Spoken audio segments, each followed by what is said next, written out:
আসসালামু আলাইকুম। Technique easy এডুকেশনের পক্ষ থেকে তোমাদের সবাইকে আমন্ত্রণ জানাচ্ছি নবম শ্রেণীর নতুন কারিকুলামের আরও নতুন একটি ইংরেজি ক্লাসে। তোমাদের সাথে আছি আমি সামিয়া আফরোজ। আজকের এই পর্বে আমরা আলোচনা করব আমাদের 11 অধ্যায় নিয়ে। আমরা 11 অধ্যায় দ্য লাস্ট লিফের ইতিমধ্যে বেশ কয়েকটি পর্ব দেখে ফেলেছি। আমরা আমাদের লাস্ট লিফ যে গল্পটা আছে সেটা পড়ছিলাম এবং আমরা অনেকাংশ পড়ে ফেলেছি। আজকে আমরা তার দ্বিতীয় অংশ পড়ব, অর্থাৎ 11.3.3 থেকে আজকে শুরু করব। তাহলে দেরি না করে চলো দেখে নেওয়া যাক আমাদের 11.3.3 তে কি আছে। 11.3.3 তে বলছে let's read what happen next.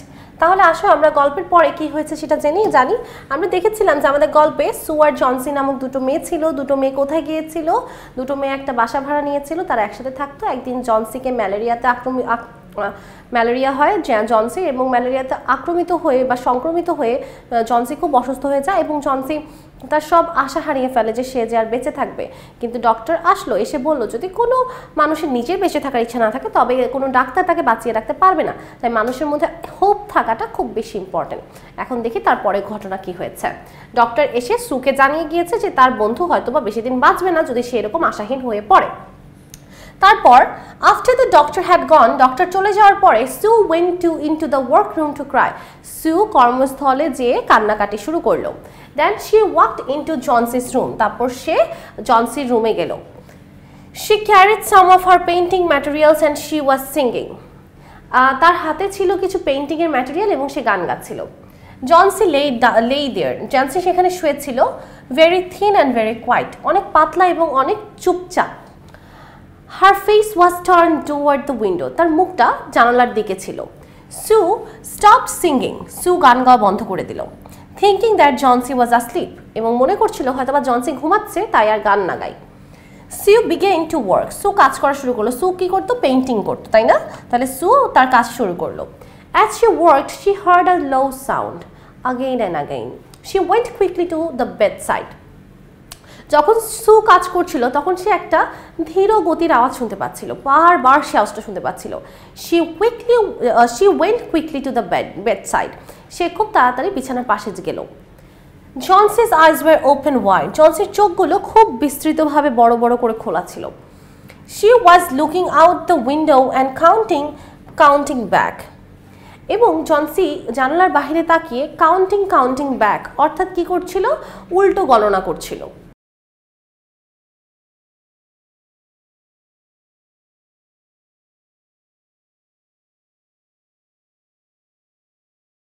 12, she said, and a little later 11, and then 10, and 9, and then 8 and 7 almost together. 12, 12, তার কিছুক্ষণ পর বলল 11, তারপরে বলল 10, 9, তারপরে 8, তারপর 7, অর্থাৎ 8 7 একসাথে 8 7. Sue looked out the window. Sue জনসির মুখে এই উল্টো গণনা শুনে জানালার বাহিরে তাকালো। What was there to count? বাহিরে গণনা করার মতো কি আছে? There was only the side wall of the next house, a short distance away. সেখানে শুধু একটা পাশের বাড়ির দেয়াল ছিল একটুখানি দূরে। The wall had no window. সে ওয়ালে কোনো জানালাও ছিল না। An old tree grew against the wall. সেই ওয়াল বা সেই দেয়ালের বেয়ে একটা বুড়ো গাছ বা একটা পুরনো গাছ, লতানো একটা গাছ উপরে উঠেছিল। The cold breath of winter had already touched it. শীতের যেই ঠান্ডা বাতাস আছে, সেই শীতের ঠান্ডা বাতাস ইতিমধ্যে সেই গাছটাকে ছুঁয়েছে। Almost all its leaves had fallen from its dark branches. এটার যে শাখাগুলো আছে, এটার যে ডার্ক শাখাগুলো আছে, সেই শাখা থেকে ইতিমধ্যে গাছের সব পাতা ঝরে পড়ে গিয়েছে। What is it, dear? asked Sue. সু জিজ্ঞেস করলো কি ব্যাপার প্রিয়, কি সমস্যা? 6, said Jonsy, in a lower voice, still lower. সে কণ্ঠস্বর নিম্ন রেখে জিজ্ঞেস বলছে 6. They are falling faster now. গাছের পাতাগুলো এখন খুব দ্রুত পড়া শুরু করলো। 3 days ago there were almost 100. 3 দিন আগে এখানে প্রায় 100টা পাতা ছিল। It hurt my head to count them. আমার মাথা ব্যথা হয়ে গিয়েছিল এই পাতাগুলো গণনা করতে। But now it's easy. এখন এটা খুব সহজ গণনা করা। There goes another one. ওই তো আরেকটা গাছের পাতা পড়ে গেল। There are only 5 now. এখন মাত্র 5টি গাছের পাতা আছে। 5 আচ্ছা এখানেও মাত্র 5টি আছে, এখন 5টি কি আছে সেটা কিন্তু জনসি বলেনি। 5 what dear tell your Sue। তখন সু বলছে 5টা কি আছে তোমার সুকে বলো, 5টা কি আছে প্রিয় তোমার সুকে বলো। তখন জনসি বলছে leaves on the tree, leaves on the tree, পাতা গাছের মধ্যে। when the last one falls I must go too। যখন গাছের শেষ পাতাটা পড়ে যাবে আমারও চলে যেতে হবে। I have known that for 3 days। এবং এটা আমি জানতাম গত 3 দিন ধরে। didn't the doctor tell you? Doctor কি তোমাকে কিছুই বলেনি? oh I never heard such a thing said Sue। সু বলছে ওহ আমি এরকম কথা কখনো শুনিনি। it doesn't have any sense in it। এই কথার মধ্যে কোনো অর্থ নেই। what does an old tree have to do with you? একটা পুরনো গাছ একটা বয়স্ক গাছের সাথে তোমার সম্পর্ক কি আছে? or with your getting well? অথবা একটা পুরনো বুড়ো গাছের সাথে তোমার ভালো বা সুস্থ হওয়ার সম্পর্ক কি? and you used to love that tree so much। don't be a little fool। তুমি এই গাছটাকে অনেক বেশি ভালোবাসতে, তুমি বোকা হয়ে যেও না। the doctor told me your chances of getting well। Doctor আমাকে বলেছে যে তোমার সুস্থ হওয়ার সম্ভাবনা আছে। he told me this morning। সে আমাকে এই সকালবেলা বলেছে he said you had very good chances। যে তোমার বেঁচে ফেরার অনেক ভালো কিছু চান্স বা সুযোগ আছে। try to eat a little now। আসো এখন কিছু একটু খাওয়ার চেষ্টা করো। and then I will go back to work। এবং তারপরে আমি কাজে চলে যাব। and then I can sell my picture and then I can buy something more for you to eat to make you strong। তারপর আমি আমার পিকচার বা সে যে পেইন্টিং করে সেগুলো বেচে ফেলবো, বিক্রি করব এবং সেই টাকা দিয়ে আমি তোমার জন্য আরও ভালো কিছু কিনে আনবো যেটা খেয়ে তুমি আরও স্ট্রং বা শক্তিশালী হয়ে যেতে পারবে। দেখো এখানে কিন্তু কি প্রকাশ পেয়েছে, সু কিন্তু জনসিকে হোপ দিচ্ছে, কিন্তু জনসির কথা হচ্ছে না গাছে সবগুলো পাতা পড়ে গেছে, 100টা পাতা ছিল এখন 5টা আছে, যেদিন এটা শেষ পাতাটা পড়ে যাবে সেদিন আমি মারা যাব। কিন্তু সু বলছে না, তো ডাক্তার বলছে যে তোমার এখনো বাঁচার চান্স আছে, কিন্তু সু কিন্তু মিথ্যা কথা বলছে। ডাক্তার বলেছে তার বাঁচার চান্স নেই যদি সে এরকম হোপলেস হয়ে যায়। সু তার বন্ধুকে মিথ্যা বলে বোঝাচ্ছে তোমার বাঁচার চান্স আছে, তুমি হোপ রাখো, হোপ রাখো। এবং সু কিন্তু এখানে ফ্রেন্ডশিপের আরেকটা পরিচয় দিয়েছে এটা বলে যে আমি আমার পিকচার বিক্রি করব, বিক্রি করে টাকা পেয়ে তোমার জন্য আরও খাবার কিনে আনবো।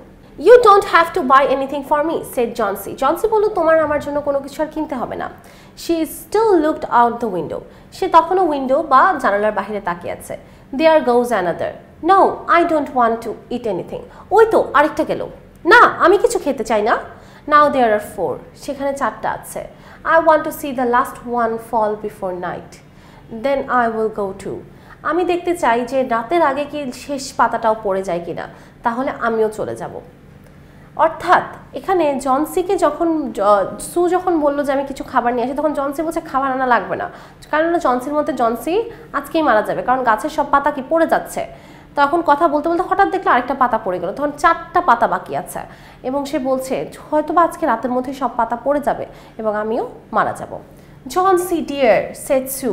জনসি প্রিয়, সু বলল will you promise me to close your eyes and keep them closed. তুমি কি আমাকে ওয়াদা করতে পারো যে তুমি তোমার চোখগুলো বন্ধ করবে এবং বন্ধই রাখবে? Will you promise not to look out the window until I finish working.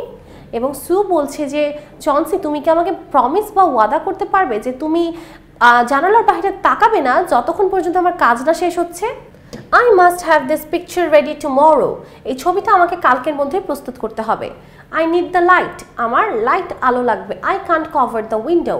আমি জানালাটা কভার করতে পারবো না। Couldn't you work in the room asked Johnsy coldly. Johnsy খুব ঠান্ডাভাবে জিজ্ঞেস করলো যে ইন দ্য আদার রুম, তুমি কি অন্য রুমে কাজ করতে পারবে না? সু বলছে I would rather be here by you. না আমি এখানেই তোমার পাশে থাকতে স্বাচ্ছন্দ্য বোধ করবো। And I don't want you to look at those leaves. এবং আমি চাই না তুমি সেই গাছের পাতাগুলোর দিকে তাকাও। Tell me as soon as you have finished said Johnsy. Johnsy বলল ঠিক আছে, তোমার যখনই শেষ হয়ে যাবে আমাকে দ্রুত জানিয়ে দিও যে তোমার শেষ হয়ে গেছে চিত্র অঙ্কন করা। She closed her eyes and lay white and still। সে তার চোখ বন্ধ করলো এবং সোজা হয়ে শুয়ে আছে। Because I want to see the last leaf fall. I have done enough waiting. I have done enough thinking. I want to go sailing down, down like one of those leaves। এবং তখন Johnsy বলছে আমি শেষের পাতাটা গাছ থেকে পড়ে যেতে দেখতে চাই। আমি অনেকক্ষণ অপেক্ষা করেছি, অনেক কিছু চিন্তা করেছি। আমি ওই কি করতে চাই, সেল মানে হচ্ছে কি যাত্রা করা। আমি এই গাছের পাতাটার মতো যাত্রা করে নিচে এবং আরও নিচে চলে যেতে চাই। গাছের পাতাটা যখন গাছ থেকে পড়ে নিচের দিকে পড়ে না, এখানে সে সেইলিং ডাউন বলতে বোঝাচ্ছে যে সেও কি যাত্রা করে নিচে চলে যেতে, অর্থাৎ মারা যেতে চায়। সে আর অপেক্ষা করতে পারছে না। আচ্ছা, গল্প কিন্তু এখানেই শেষ না। আমরা এই গল্পের আজকে যে অংশটুকু পড়লাম এখানে, এই অংশটুকু পড়ার পর এটার যেই এক্সারসাইজগুলো আছে সেটা করব। করার পরে আমরা হচ্ছে কোয়েশ্চেন অ্যান্সারগুলো করে পার্ট 3টা আলোচনা করব। আচ্ছা, follow the glossary is for the following glossary is for you to understand the text better. আচ্ছা, টেক্সটটা ভালো মতো বোঝার জন্য এখানে কিছু গ্লসারি দেওয়া আছে, দেখো। ওকে, এখন এখানে দেখো, এখানে শব্দগুলো উল্টোপাল্টা করে দেওয়া আছে, আমাদেরকে এগুলোকে ঠিক করতে হবে, অর্থাৎ কোনটার সাথে কোনটা যায়।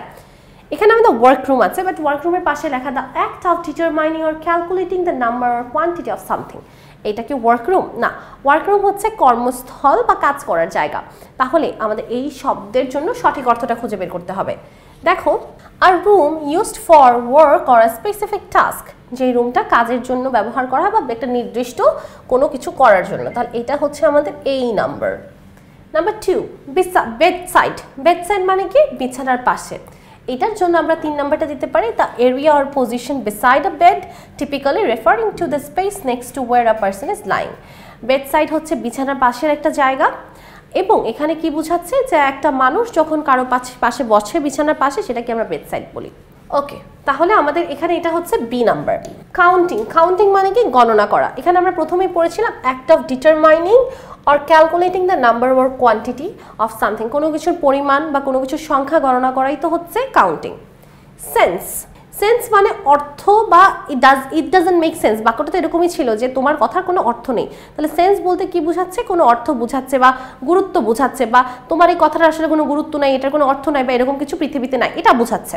তাহলে সেন্স বলতে বোঝাচ্ছে a meaning or significance attributed to something, understanding or comprehension. তাহলে এটা হবে আমাদের D number. Promise. Promise means কোনো কিছু নিশ্চিত করে বলা, কাউকে কোনো ওয়াদা করা, প্রতিশ্রুতি দেওয়া। তাহলে আমরা বলতে পারি প্রমিস মানে কমিটমেন্ট অর অ্যাসিওরেন্স। এটা হচ্ছে আমাদের ই নাম্বার। কোল্ডলি। কোল্ডলি মানে কি? কোল্ডলি মানে হচ্ছে খুবই, এখানে ঠান্ডাভাবে বলতে এমন না যে তার ঠান্ডা লাগছে বা শীতকাল, বিষয়টা এরকম না। কোল্ডলি মানে হচ্ছে তুমি কারো যখন বন্ধুর সাথে কথা বলো, তুমি মনে করো তোমার যখন বেস্ট ফ্রেন্ডের সাথে কথা বলো, তোমার কথার মধ্যে একটা উচ্ছলতা থাকে।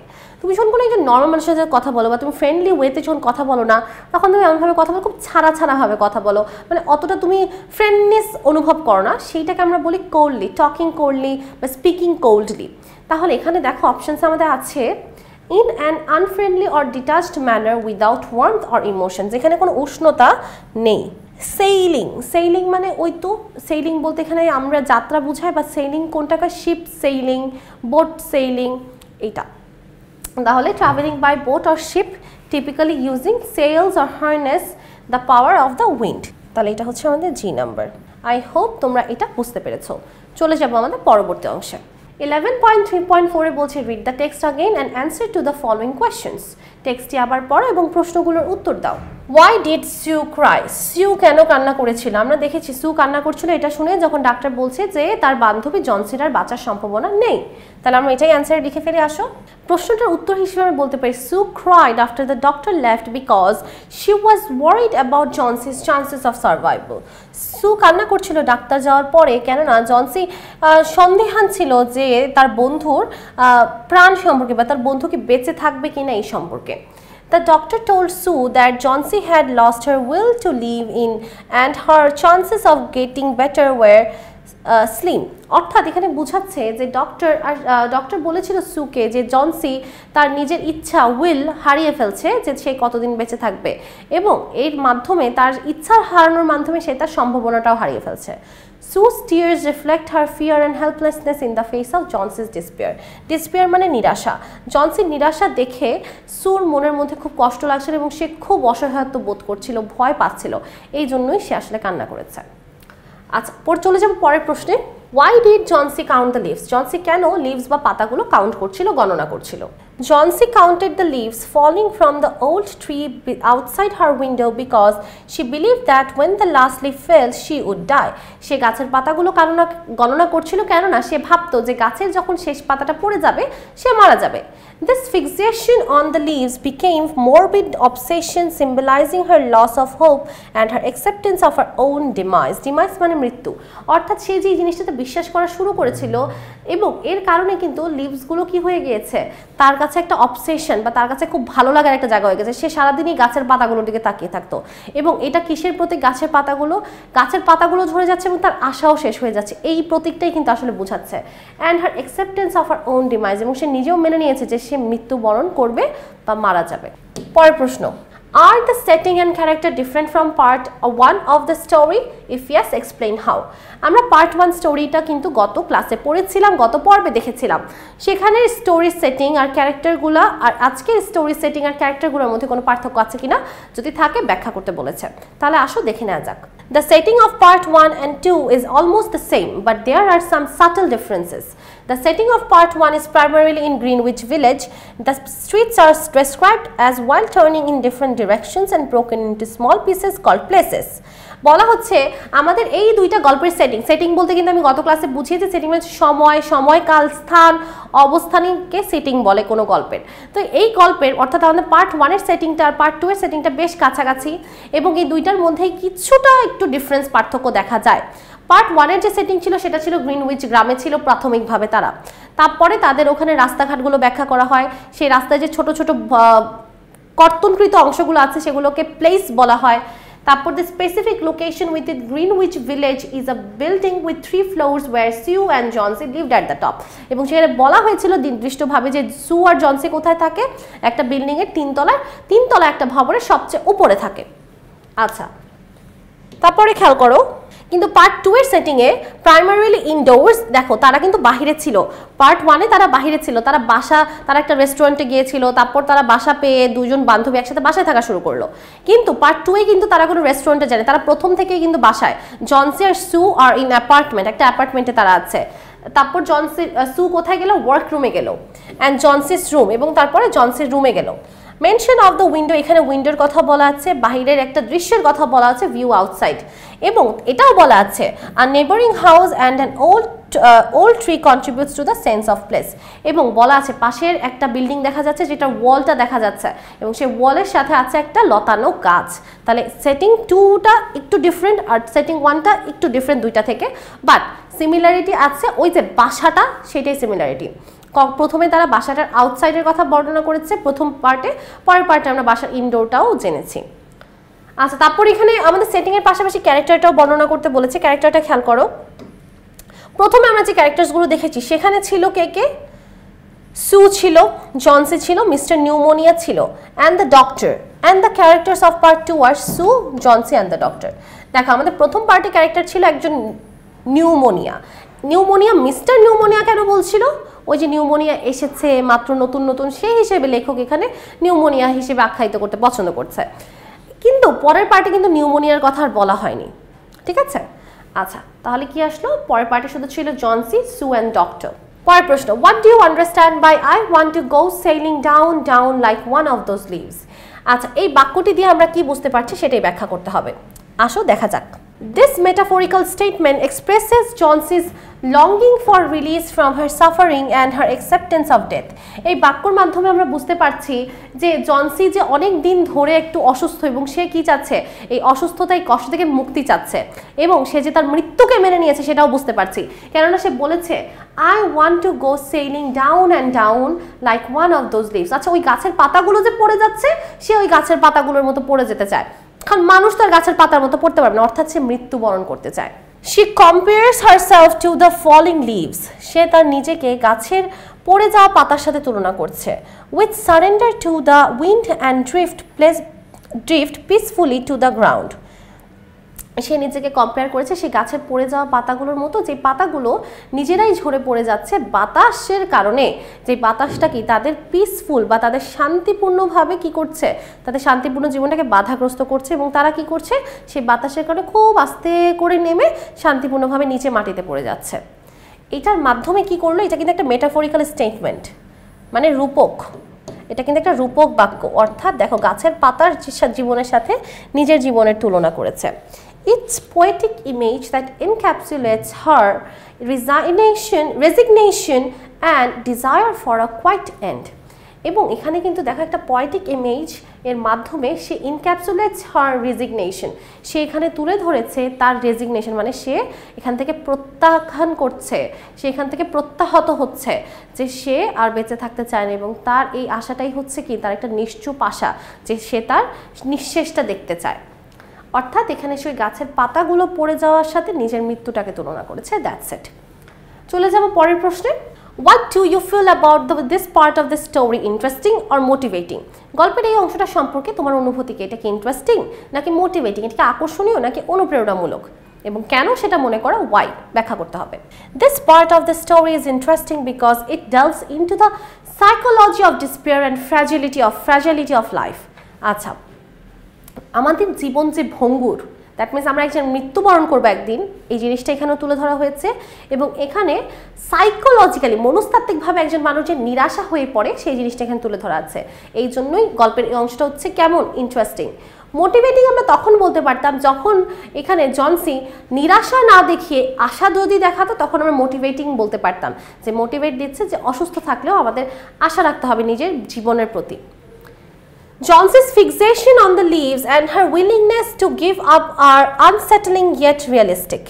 জনসির যে এই চিন্তা ভাবনা যে পাতাগুলো পড়ে গেলে সে মারা যাবে বা তার মরে যাওয়ার যে ইচ্ছাটা সে প্রকাশ করছে, এই জিনিসটা আনসেটেলিং বা আমাদের কাছে ভালো নাও লাগতে পারে, কিন্তু এটা একটা বাস্তব জিনিস। As they highlight the profound impact of illness and hopelessness, এবং এখানে এই বাক্যগুলোর মাধ্যমে ফুটে উঠেছে অসুস্থতা এবং নিরাশাহীনতা। However, যেভাবেই হোক, the story also offers a glimmer of hope through Sue's unwavering support and determination to save her friend. তাছাড়াও এই অংশে আমরা আশার একটু ছোঁয়া দেখেছি কি সুয়ের মাধ্যমে, কারণ সু এখানে অটুট সাহায্য করেছে এবং অটুট দৃঢ়তা দেখিয়েছে তার বন্ধুকে বাঁচানোর জন্য। This contrast between despair and hope creates, আচ্ছা এখানে ডিসঅ্যাপিয়ার হবে না, ডিসপেয়ার হবে। অর্থাৎ এখানে যে নিরাশা এবং আশার মাঝে যে একটা পার্থক্য আছে, এটাই আসলে এখানে কি করছে? Sense of tension and anticipation, making the reader curious about how the story will be untold. এবং এখানে রিডার বা পাঠকরাই হচ্ছে কিউরিয়াস, কৌতূহল হচ্ছে যে আসলে সামনে কি হবে, সুয়ের আশা জিতবে নাকি জনসির নিরাশাটা এখানে জয়লাভ করবে, সামনে কি হবে। এখানে কিন্তু রিডারের মনে আরও বেশি একটা কৌতূহল সৃষ্টি করছে যে সামনে গল্পটা কিভাবে বলা হবে। তাহলে এই হচ্ছে আমাদের বিষয়টা। আশা করি আমরা এই 5টা প্রশ্নই ভালোভাবে বুঝতে পেরেছি। আজকের এই পর্বটা আমরা এখানেই শেষ করব। এই পর্বের মাধ্যমে আমরা দ্য লাস্ট লিভ গল্পের যে পার্ট 2 আছে সেটা দেখলাম, আমরা শব্দের অর্থগুলো জানলাম এবং তার পাশাপাশি কোয়েশ্চেনের অ্যান্সারগুলো বোঝার চেষ্টা করলাম। এই পর্বটি দেখার জন্য তোমাদেরকে অনেক অনেক ধন্যবাদ। পরবর্তী পর্ব দেখার আমন্ত্রণ জানিয়ে বিদায় নিচ্ছি। ততদিন পর্যন্ত সবাই সুস্থ থাকো, সুন্দর থাকো, টেকনিক ইজি এডুকেশনের পাশেই থাকো। আসসালামু আলাইকুম।